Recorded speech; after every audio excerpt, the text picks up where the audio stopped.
अवाजी समातुन ताई radio voice of Sindh London. दहशत दम दरिया में जित सटाणा सीसार, बेहद बागूं बहर में हैबत नाक हजार, सारियां कान शरीर में ताकत तवां धार, साहिड़ जाम सतार सिघो रसज सीर में। भलारे भिट धणी जे भलारे बैत सां मुंहिंजी आवाज़ मुसाफ़िर radio voice of Sindh London ता थी दुनिया जे कुंड कुड़िछ ताईं, जंहिंजा माग ॿुधिजे पियो तिन मिड़नी महिरबाननि खे सिक भरियो सलाम शाल क़बूल पवे। सावण जे सदाउनि बाद बॾे जे बारिशनि केतिरनि इलाइक़नि खे पाणी हेठि आंदो ऐं ॿुड़ी जा बीणा थिया अलाए कोन वारी कथा पाण सभु ॼाणूं था। पाण इहो बि ॼाणूं था त दरबदरी जो दर्द छा आहे हूंदो, ऐं पाण इहो बि ॼाणूं था त बेघर माण्हू कीअं मुश्किलातुनि खे मुंहुं ॾींदा आहिनि ऐं ज़िंदगी जो गाॾो कीअं गेलींदा आहिनि। पाण इहो बि ॼाणूं था त मिसकीन माण्हुनि जा अहंज वधी वण थींदा आहिनि। पाण इहो बि ॼाणूं था उदास अखियुनि जूं कथाऊं तमामु घटि माण्हू ई पढ़ी सघंदा आहिनि, पर पोइ बि पाण उहे कथाऊं पढ़ूं था ऐं पाण उन ते कुझु न कुझु आवाज़ उथारण जी कोशिशि कयूं था। बरसाति जिते केतिरनि इलाइक़नि खे पाणी हेठि आंदो आहे, उते इंतिज़ामी बेहसी जे करे केतिरा ई ॻोठ वाहण वसनियो ॿुॾा आहिनि।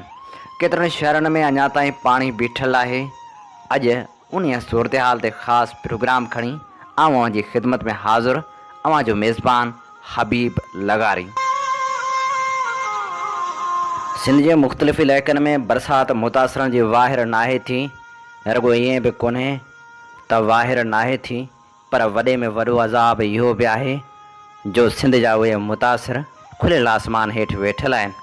खुलियल आसमान हेठि वेठल हुजण जे करे उन्हनि खे केतिरियूं ई मुश्किलातूं दरपेश आहिनि, जंहिंमें वॾे में वॾो मसइलो मच्छरनि जो आज़ार आहे ऐं उहे जीत आहिनि जेके हुननि खे खाइनि था।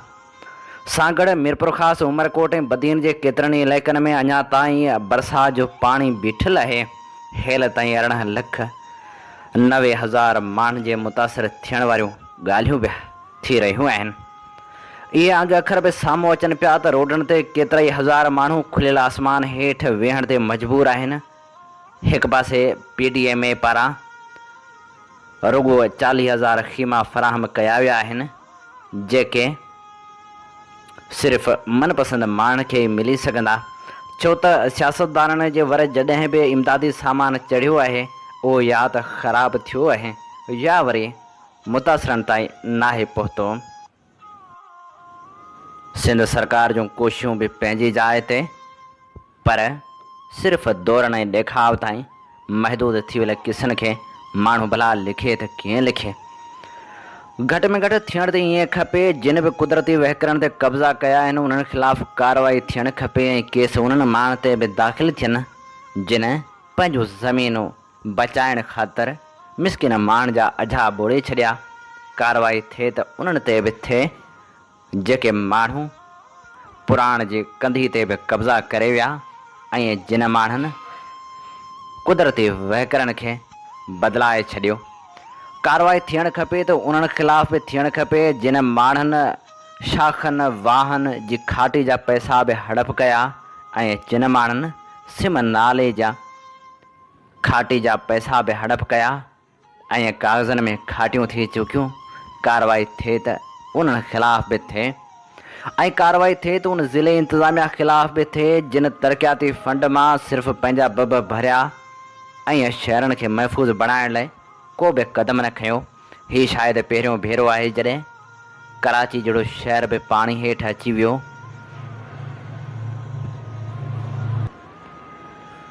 कराची लाइ जिते समूरी मीडिया जागी पए, उते सिंध जे इन्हनि मिसकीन माण्हुनि लाइ अलाए छो केर बि नथो जागे ऐं काछे जी कंधी जो आवाज़ु केर बि नथो उथारे। काछो ॿुॾी वञण बाद जिते महांगाई वधी आहे उते वरी बीमारियुनि बि मुंहुं कढियो आहे। काछे जा अलाए त केतिरा ॻोठ अॼु बि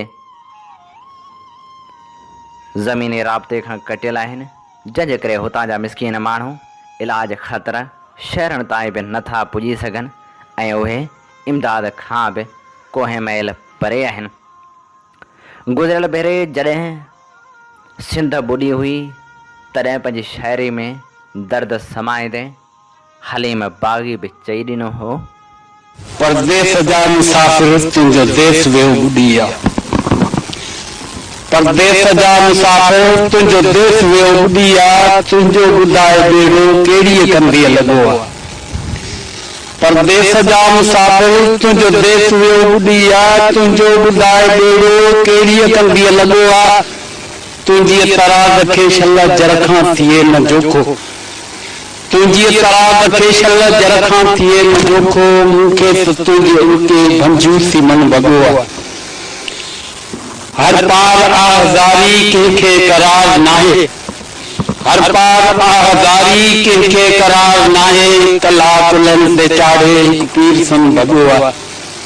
हर पार आज़ारी कंहिंखे करार नाहे, कला कुलनि ते चाढ़े हिकु पीर सन भॻो आ। बादल बि बेमुहाबा खिमणियूं अंदर थियूं खाइनि, बादल बि बेमुहाबा खिमणियूं अंदर थियूं खाइनि, झूपो जुड़ी पियो आ जीजो का जट जुगो आ। विलो थियो विचोलो लुढ़ी वई लाड़ सारी, विलो थियो विचोलो लुढ़ी वई लाड़ सारी, सांगड़ बदीना सुटकन ठटे के भॻो आ। मुंहिंजी मीरपुर जा मारू अमरोट जा अबाणा वांगी विणी न जिन जो साथी न को सॻो आ। उजड़ियल वसां में फाथल हिकु बेकफन जनाज़ो, उजड़ियल वसां में फाथल हिकु बेकफन जनाज़ो, पूढ़ो पियो पीउ रोए कोई न आहे कांदी, ॿुढड़ी पई बाकारे अॼु पार को कारे।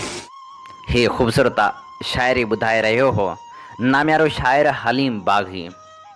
अमी ॿुधी रहिया आहियो radio voice of Sindh London ऐं आउं जो मेज़बान आहियां हबीब लगारी।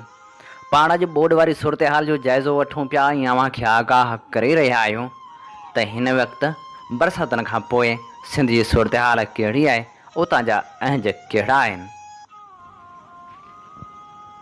घणो अॻु लिखियल पंहिंजो लेख इन्हनि सिटनि सां असां सां वंडे थो शम्स मंगरियो।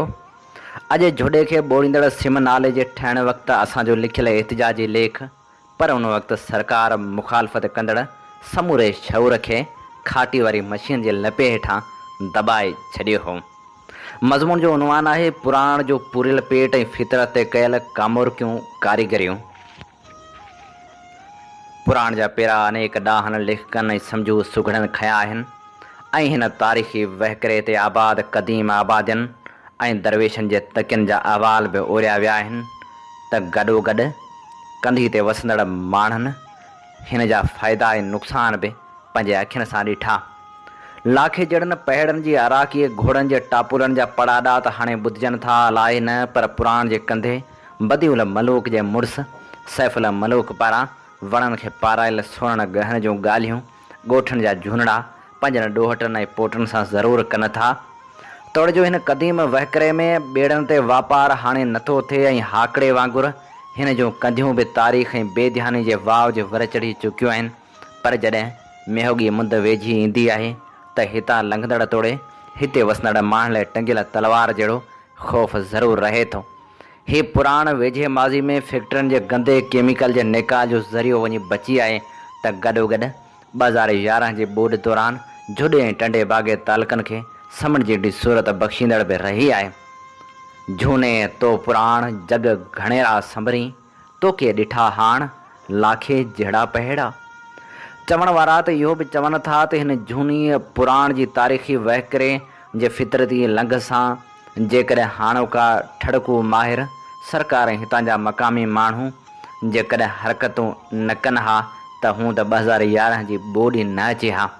छो जो मिरपुर ख़ासि खां जीअं पुराण जो पेट शुरू थिए थो त किथे हिन खे खेड़ियो वियो आहे त किथे हिन मंझां जमड़ाहो गुज़ारियो वियो आहे त किथे वरी रस्तियूं ऐं माल जा वाड़ा सोड़ सकूड़ कनि था त किथे वरी कप फटे घरनि जूं भरायूं कयूं वियूं आहिनि।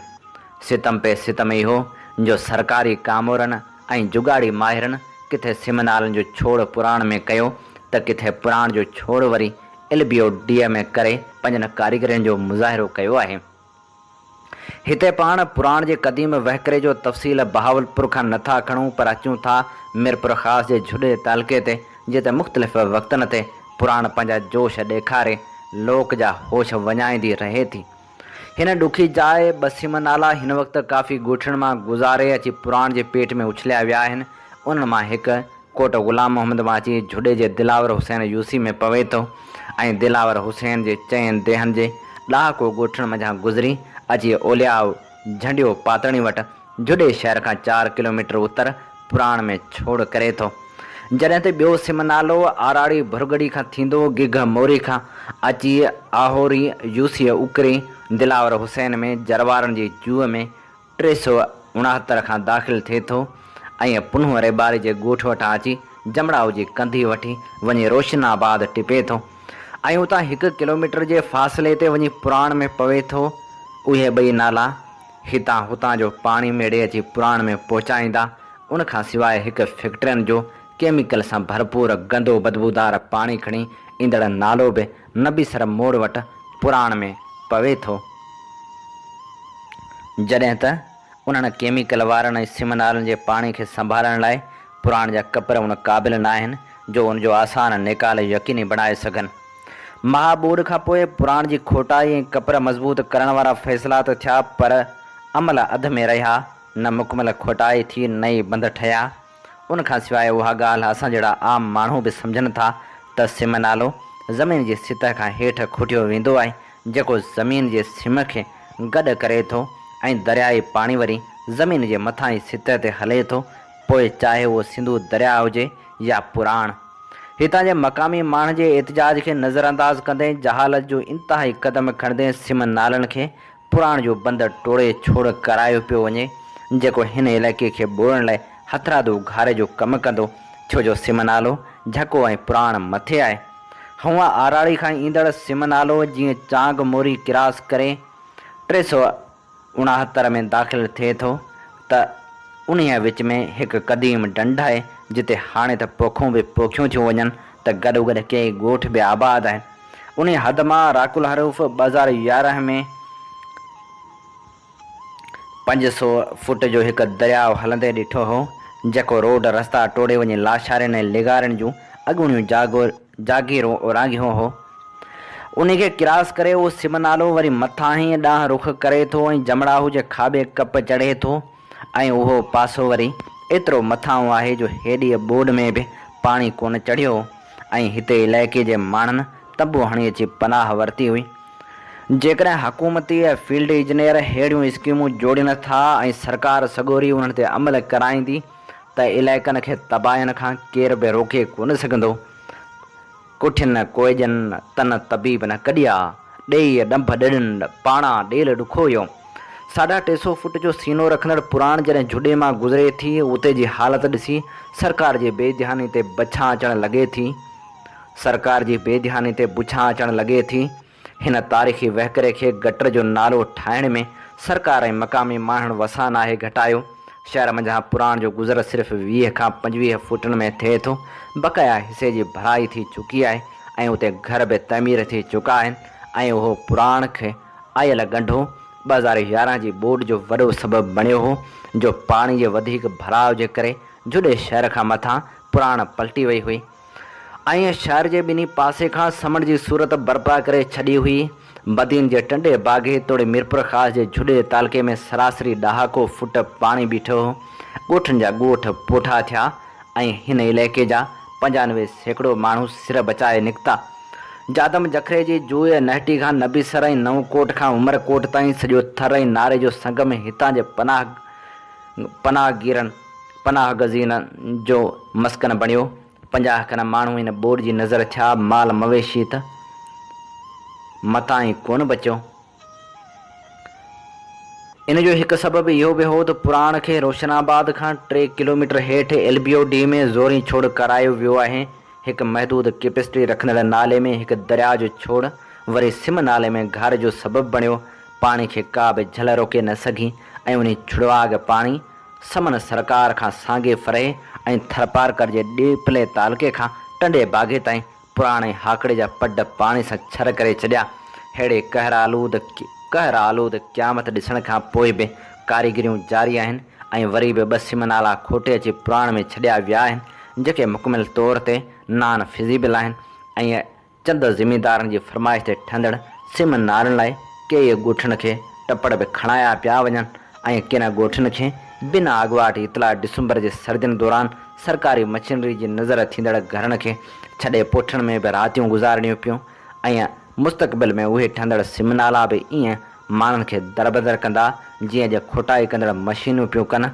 अहिड़ा भोतरिया भू में त धना बि घोड़े चढ़िया।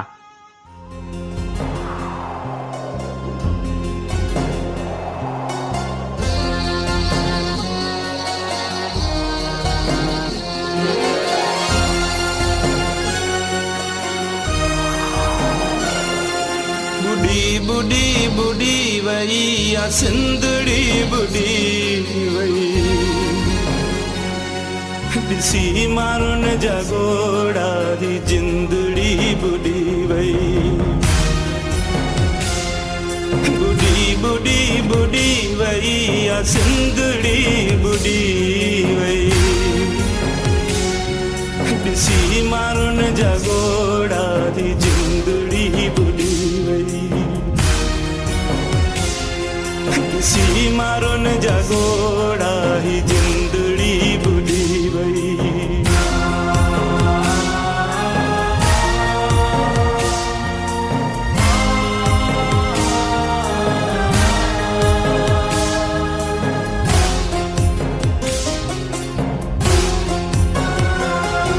बचन जूं आहूं दाहूं ऐं बुखनि में पाह पेटड़ा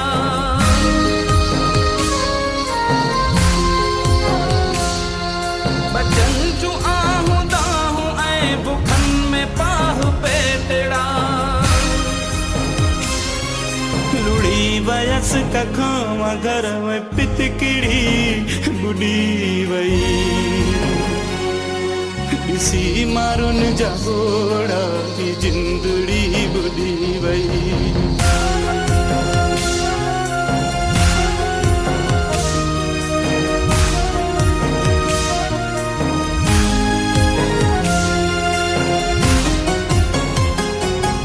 अछे लटे अटे सां गॾु मोड़ बि वया लुढ़ी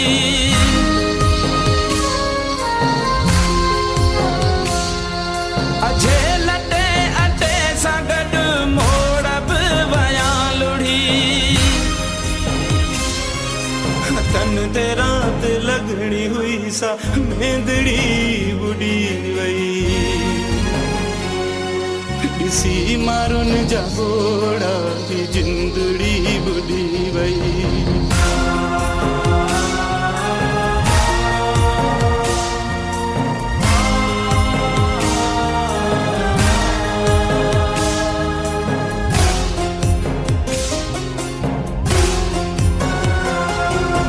या त पाणी लपज लाइ सिके पई सदायती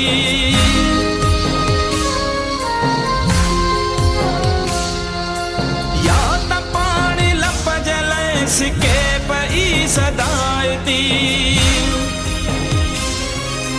ताज जी जा हुई संदस संदूकड़ी बुढ़ी वई ॾिसी मारुन जा घोड़ा जी जिंदड़ी बुढ़ी वई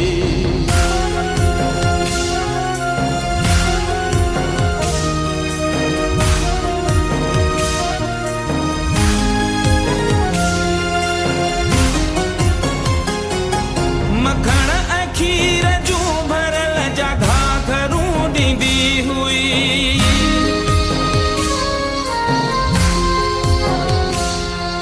मखण ऐं खीर जूं भरल जॻह घरूं ॾींदी हुई किले बदल जा हुई जेका समेहड़ी बुढ़ी वई ॾिसी मारुन जा घोड़ा की जिंदड़ी बुढ़ी वई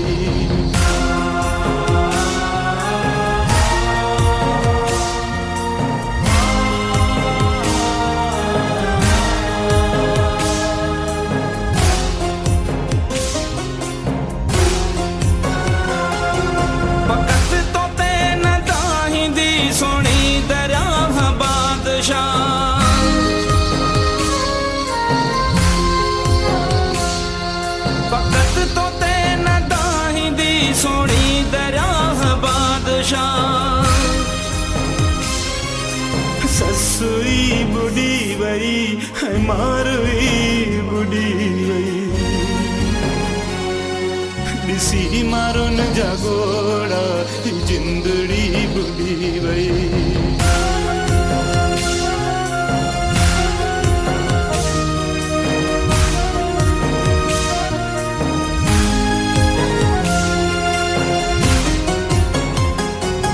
नायाब सा जॾहिं मिली त ढूंढकुरूं ॾेई रुनी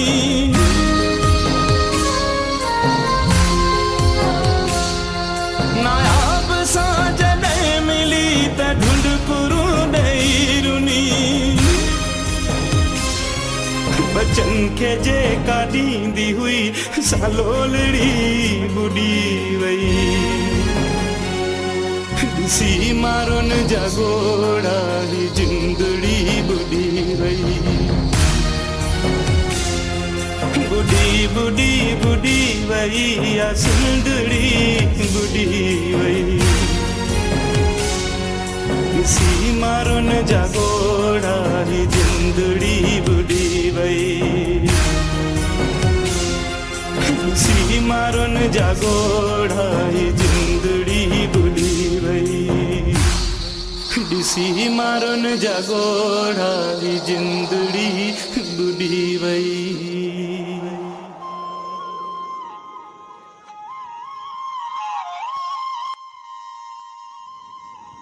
गुज़िरियल बोर्ड दौरान मक़बूलियत माणींदड़ ही गीत हुयो अहमद मुग़ल जो। अमी ॿुधी रहिया आहियो radio voice of Sindh London ऐं आऊं जो मेज़बान आहियां हबीब लगारी। असीं अवां जी ख़िदमत में पेश करे रहिया आहियूं बोर्ड वारी सूरत हाल ते ख़ासि प्रोग्राम। बोर्ड वारी सूरत हाल ते अवामी आवाज़ पंहिंजे एडिटोरियल में लिखे थी रिपोर्टूं आहिनि त गुड्डू ऐं सखर बिराज वटां विचोले दर्जे जी बोर्ड जा वहकरा गुज़री रहिया आहिनि जिन में लाॻीतो वाध रही आहे।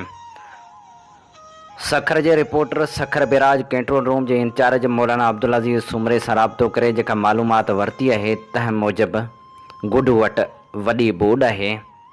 कोटड़ी बिराज वटि पाणी जी मुसलसल वाध सबबु उते हेठिएं दर्जे जी बोर्ड जो इम्कान ॼाणायो वियो आहे जॾहिं त मथे दरियाउनि में पाणी में लाथ अचणु शुरू थी वई आहे।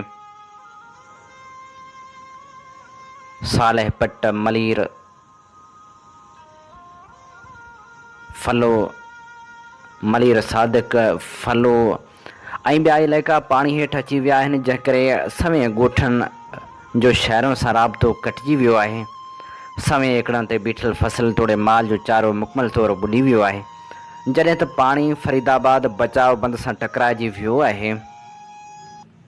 दबाव सबबु मीनार की बचाव बंद जो बि 100 फुटनि खां मथे इपरान टुटी कमज़ोर थी वियो आहे जंहिं सबबु बचाव बंद खे घारे लॻण जो ख़तरो आहे।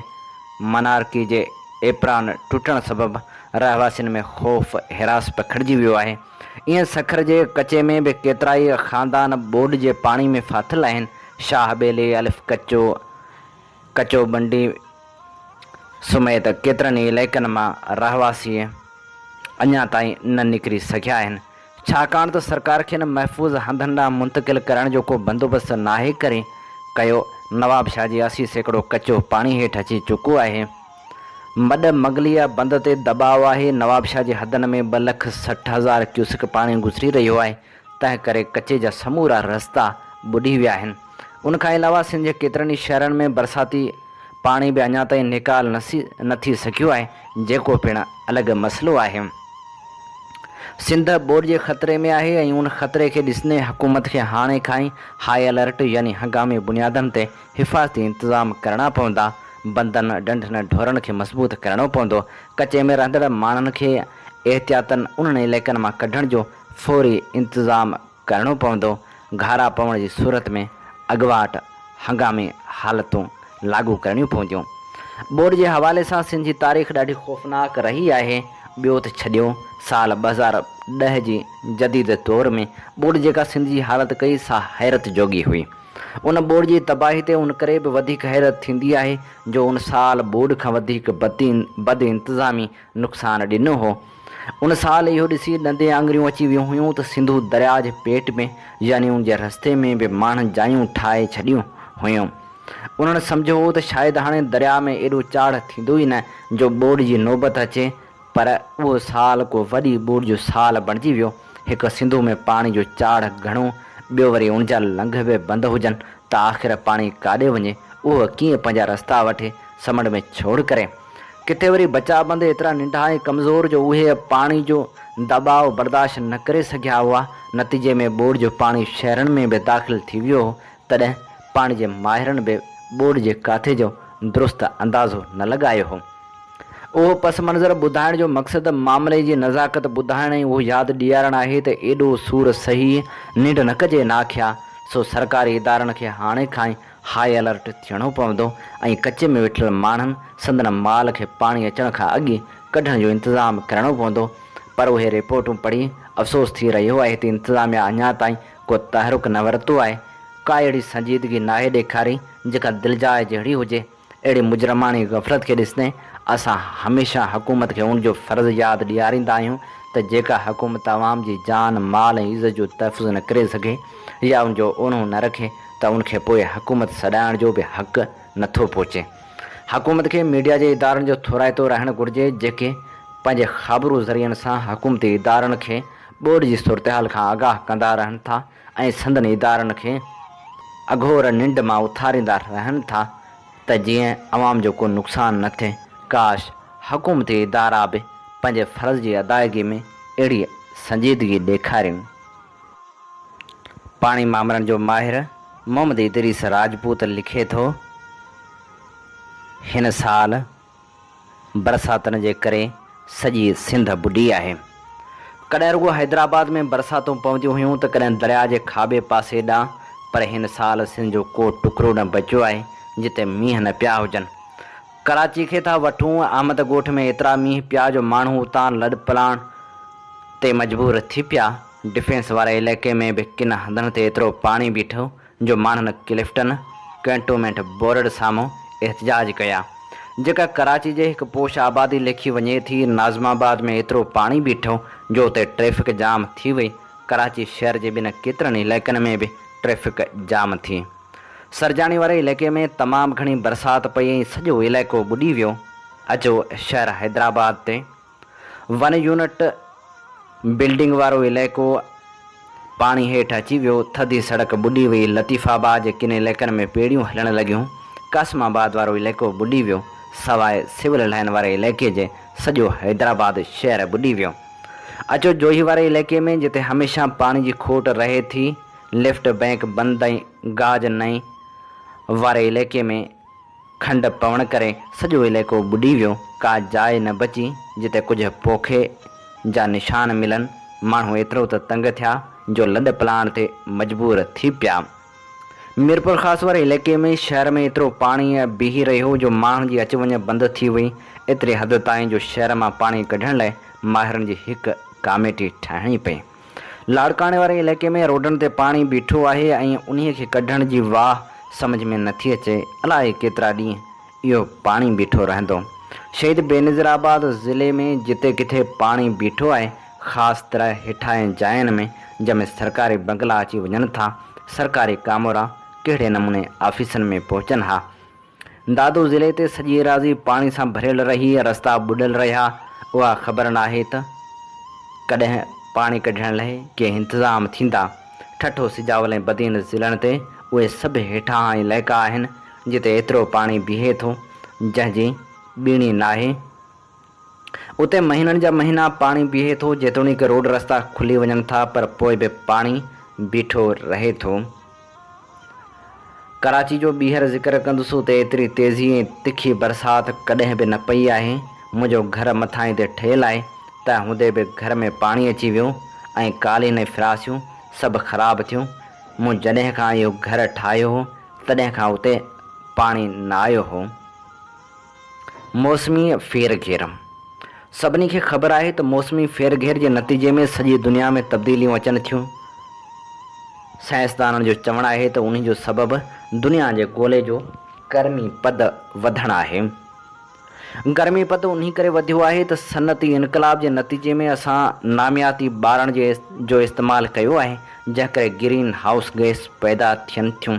उहे गैसूं दुनिया जे ॻोल्हे जी चौधारी हिकु छलो ठाहिनि थियूं।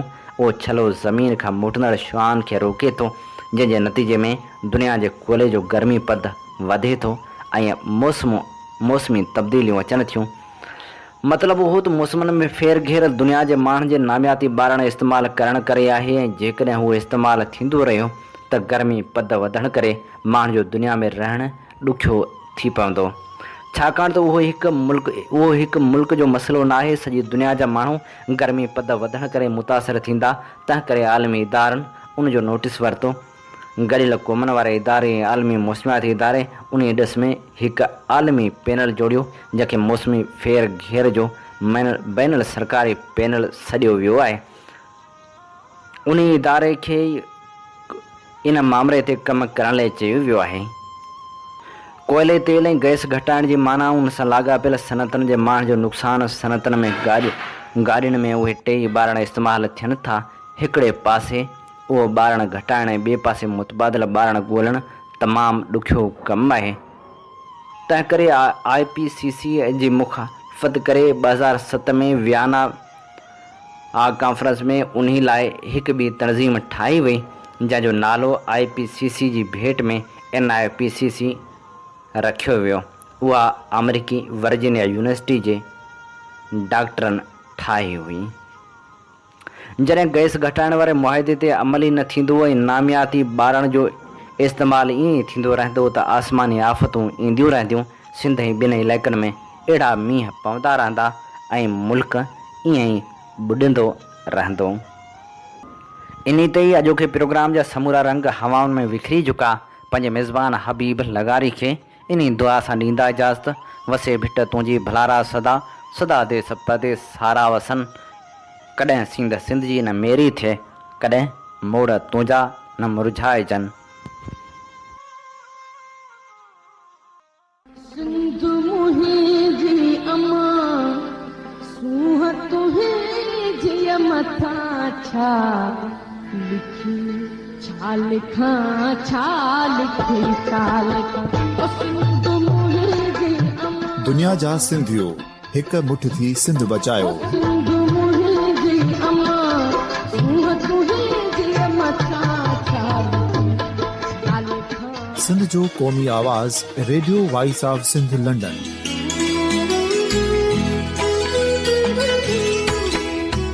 Radio voice of Sindh London पंहिंजी नशरियात में सिंध जी सियासत, समाज, इक़्तिसादियात, तारीख़, क़ौमी उमंगुनि ऐं अख़लाक़ियात मुतलिक़ सिंध जी हक़ीक़ी तर्जुमानी कंदे प्रोग्रामनि खे असराइतो बणाइण लाइ सिंध जे घण घुरनि ऐं धरतीअ सां प्यार कंदड़ अदीबनि, दानिशवरनि, सहाफ़ियुनि, उस्तादनि, वकीलनि ऐं हर तबिके जे मान वारनि सजणनि खे सिंध में शऊरी इनकलाब लाइ सहकार जो सॾु ॾियूं था। अचो त गॾिजी सूफ़ियुनि ऐं संतनि वारी सिंध जो ओज हिकु मुठ थी वरी वापसि आणण वारे सफ़र जा साथारी बणिजऊं।